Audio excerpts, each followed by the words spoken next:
Hey, it's Mark from SupplyHouse.com, and in this video, I'm going to talk about the supply adapters you need for ManaBlock systems.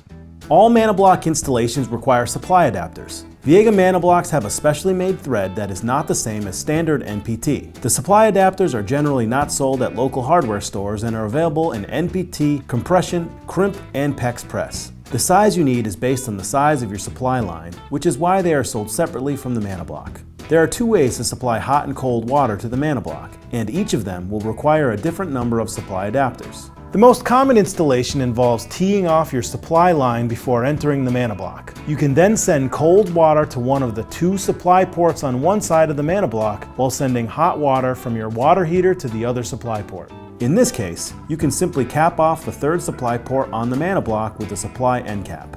If you plan to feed your supply water into the ManaBlock before sending it to the water heater, you can use the third supply port on the top of the ManaBlock to feed water to your water heater.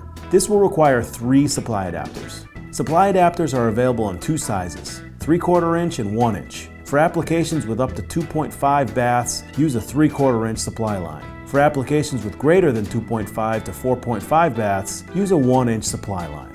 It's important to remember that you can easily hand tighten supply adapters and do not need to use a wrench, as this can damage the threads. For more information, visit the resources at SupplyHouse.com or email us with any questions.